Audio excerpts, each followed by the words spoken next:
যে আমরা একটা বিগ প্রজেক্টে লেগেছি। এবার ব্যাপারটা হচ্ছে একটা প্লাস্টিক নিয়ে নিয়েছি। আজকে আমরা যেটাকে কাজে লাগাবো সেটা হচ্ছে রোদ্দুরটাকে। তো আমরা স্টেরিলাইজেশন অনেকভাবে করেছি, তো আজকে স্টেরিলাইজেশন মেথডটা একটু আলাদা হচ্ছে, যদিও পরীক্ষামূলক।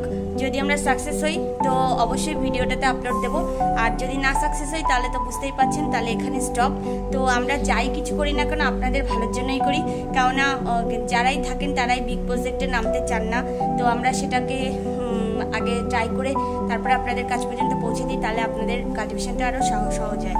আমরা 4-5 বছর থেকেই বেশ কিছু এক্সপেরিমেন্ট আপনাদের সঙ্গে শেয়ার করেছি। আজকে নতুন একটা পুরো ইউনিক একটা ব্যাপার শেয়ার করতে চলেছি, সেটা হচ্ছে আজকে স্টেরিলাইজেশনটা পুরোই হবে রোদ্রের ওপর আমরা কি করে স্টেরিলাইজেশন করতে পারি, এবং এই গরমে 40 ডিগ্রি সেন্টিগ্রেড যে তাপমাত্রা সেটা আমরা কিভাবে কাজে লাগাতে পারি, সেটাই আজকের বিষয়বস্তু। তাহলে চলুন সামনের দিকে।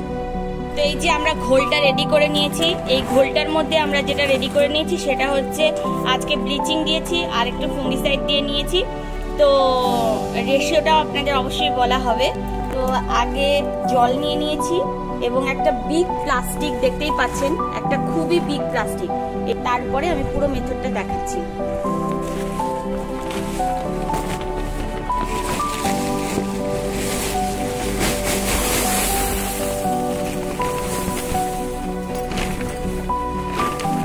দেখতে পাচ্ছেন বাইরে কত রোদ, আর এক বস্তা রোদে দিচ্ছি আমরা। এভাবে আপনাদের যত বস্তা দরকার আপনারা তত বস্তায় ঢালতে পারেন। আমাদের 2 বস্তা আমরা ট্রাই করার জন্য দিচ্ছি।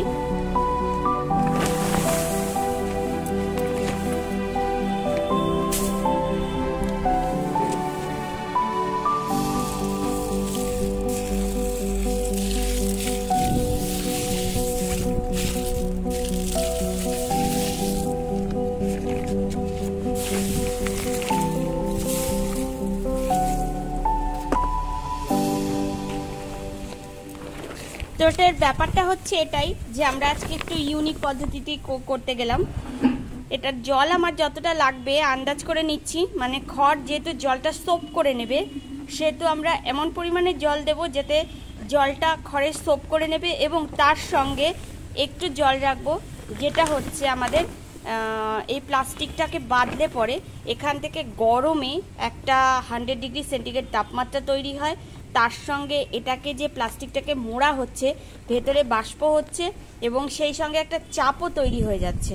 তো সেদিক থেকে দেখতে গেলে আমাদের স্টেরিলাইজেশনের জন্য গরমকালে এই মেথডটা হয়তো খুবই কাজে দেবে, যেহেতু আমরা সানলাইটে করছি।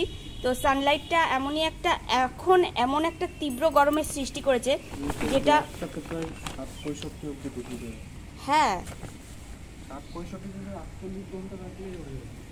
তো এটা আমাদের স্যারজিরই বুদ্ধি, স্যারজি এখানে রয়েছেন।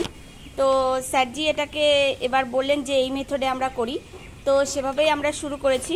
তো এবার এখানে এনে জল আবার ফেলা হচ্ছে।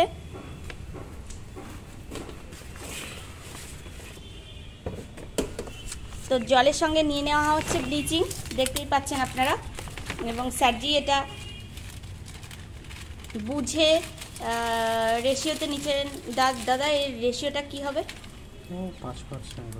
5% ব্লিচিং পড়বে।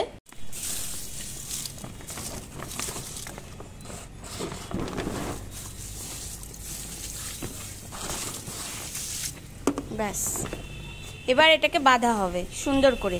তো এটা একটা অনেক বড় প্রসেস হলো, এবং আমরা এতে 100% সাকসেস হব সেটাও আমরা জানি।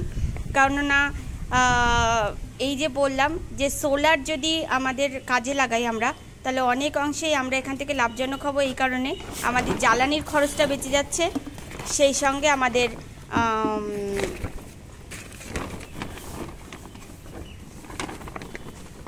যেহেতু আমাদের অনেক বড় ছাদ রয়েছে, সেহেতু ছাদটাকে আমরা ইউজ করে নিচ্ছি। তো দেখুন কি সুন্দর। এবার আমরা এটাকে বাঁধছি, চলো।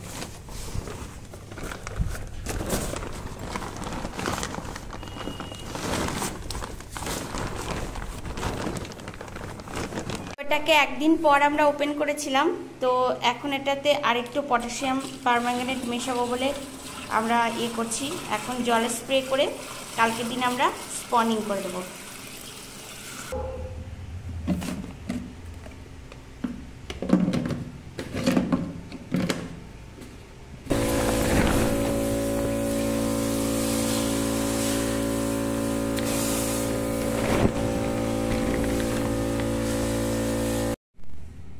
তো এই যে আমরা 3 দিন স্টে করার পর আজকে এটাকে এখন স্পনিং করছি।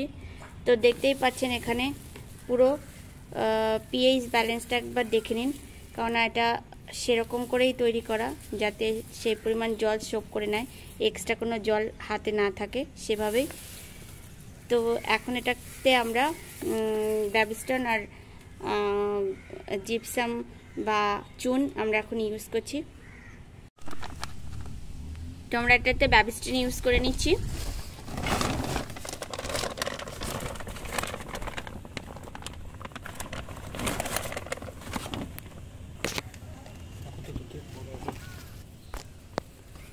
এবার আমরা ইউজ করছি জিপসাম। এটা আগেও বলেছি, আপনাদের সাথে শেয়ার করেছি যে এটা এমন রেশিওতে আপনারা করবেন যাতে ঘরের পিএইচ ব্যালেন্সটা ঠিক হয়ে যায়। কিন্তু ঘরের পিএইচ ব্যালেন্সটা প্রথম থেকেই খেয়াল রাখবেন যাতে প্রথম থেকেই বেশি বা কম না হয়।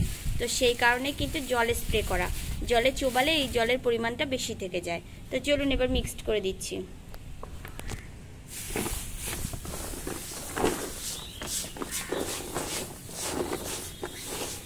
এবার আমরা স্পনিং করে নেব।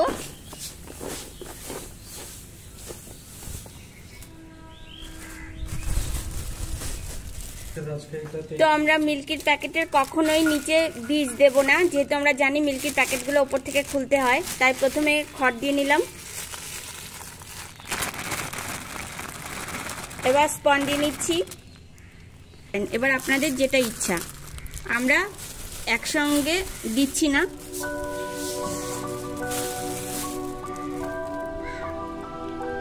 কতটা দেবো আর, এটাই আমাদের লাস্ট লেয়ার ছিল। যেহেতু মিল্কি ওপর থেকেই বেরোয়, সেজন্য যতটা সম্ভব চেষ্টা করতে হবে ওপরেই আমাদের। এবার ভালো করে চেপে দিয়ে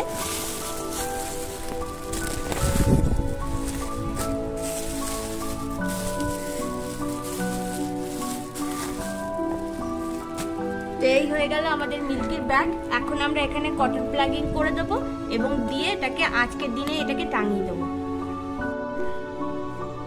এটার সঙ্গে সঙ্গেই কটন প্লাগিং হয়ে গেল, নিচে একটা হোল করা হচ্ছে।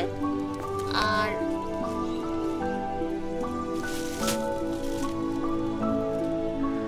এবার এটাকে টাঙিয়ে দিতে হবে। আর তারপরে তো মাইসিলিয়াম রানের জন্য ওয়েট। চলে এসছি আমাদের ছোট্ট মতো একটা ফার্ম আছে, সেখানে টিস্যু কালেক্ট করতে। তো এগুলো মিল্কির ব্যাগ, এখান থেকে আমি কোনো কিছু করব না। আমাদের মিল্কির ব্যাগ, এখান থেকে মিল্কি নিই প্রত্যেক দিন। এই যে প্রোটিনগুলো দেখাচ্ছি।